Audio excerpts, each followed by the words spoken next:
CBSE words में आपका स्वागत है। तो हम पढ़ रहे थे क्लास 11 फिजिक्स का थर्ड चैप्टर जिसका नाम है motion in a straight line. पिछली वीडियो में हमने एग्जाम्पल 3.7 डिस्कस किया था, स्टॉपिंग डिस्टेंस ऑफ व्हीकल।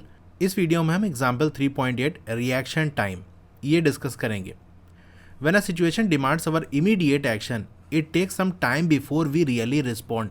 जब कोई ऐसी सिचुएशन हमारे सामने आती है जहाँ अचानक हमको कोई एक्शन करना होता है, तो हमें एक्शन करने में, उस सिचुएशन को रिस्पॉन्ड करने में, उससे डील करने में कुछ टाइम लगता है। तो रिएक्शन टाइम में क्या क्या चीज़ें होती हैं? Reaction time is a time person takes to observe, think and act. 3 चीज़ें होती हैं।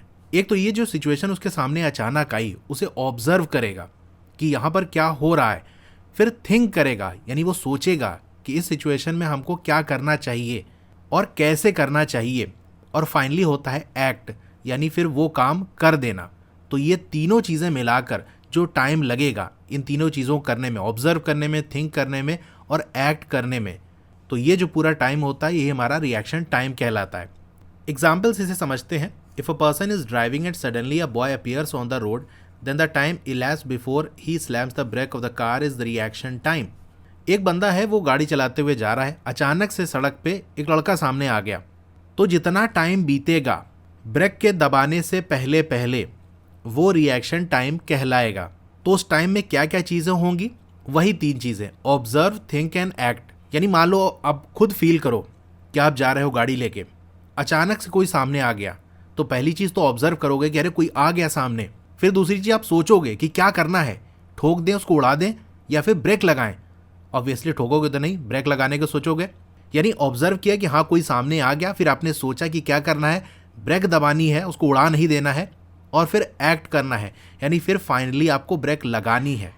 तो इस पूरे में कुछ टाइम लगेगा, वही हमारा रिएक्शन टाइम कहलाएगा। और जैसे ही ब्रेक लगेगी तो ब्रेक के लगने के बाद यानी जिस पॉइंट से ब्रेक अपना वर्क करना स्टार्ट करेगी तो फिर वो अलग चीज़ हो जाती है। यानी आप अपना रिएक्शन दे दिया, अब जैसे आपकी वेलोसिटी रही होगी गाड़ी की और जैसे आपकी ब्रेक रही होगी और जिस हिसाब से डीएसेलरेशन हुआ होगा, फिर वो डिसाइड करेगा कितनी देर में जाकर वो एक्चुअली गाड़ी रुकेगी। लेकिन ब्रेक के लगने से पहले पहले जो टाइम बीतेगा वो आपका रिएक्शन टाइम कहलाएगा। Reaction time depends on complexity of the situation and on individual. तो 2 चीज़ पे ये रिएक्शन टाइम डिपेंड करता है। पहला चीज़ ये कि जो सिचुएशन है वो कितनी कॉम्प्लेक्स है। जैसे मान लो आप जा रहे हो और सामने कोई आ गया, अब आपकी स्पीड इतनी ज़्यादा है कि आप ये सोच रहे हो कि अगर हम ब्रेक लगाएंगे तो गाड़ी पलट सकती है, हम गिर सकते हैं, और ब्रेक नहीं लगाएंगे तो भी गिरने के चांस है। तो यहाँ पर एक कॉम्प्लेक्स सिचुएशन आ गई। कभी कभी ऐसा होता है कि चलो राइट से चले जाएं लेकिन सामने से ट्रक आ रही है। तो सिचुएशन जितनी कॉम्प्लेक्स होगी उतना ही ज़्यादा आपको टाइम लगेगा कि क्या करना है finally.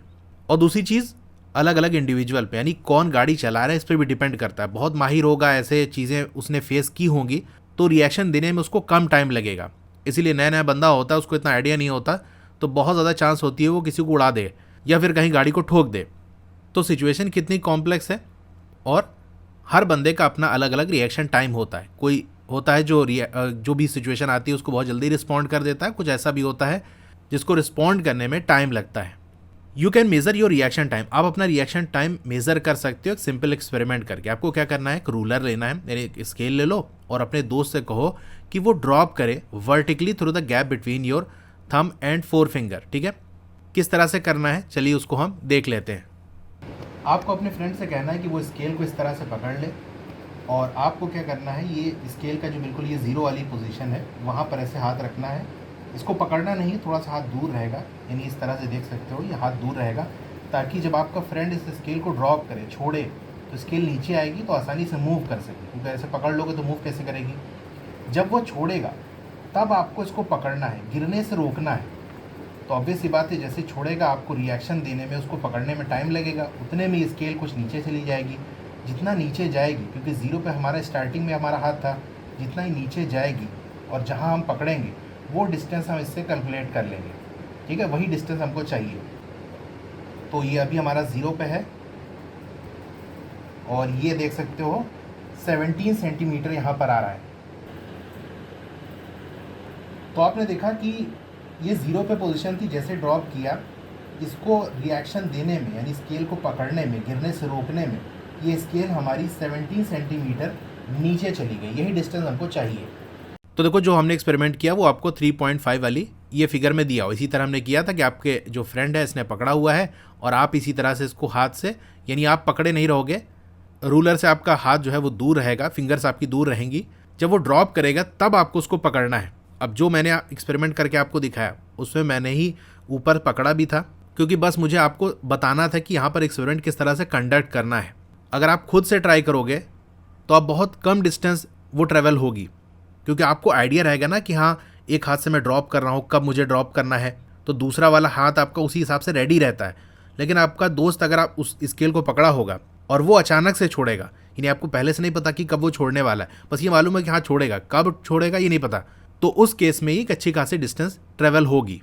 After you catch it find the distance D travel by the ruler, यानी कितना स्केल नीचे गई उसको आप मेजर कर लो।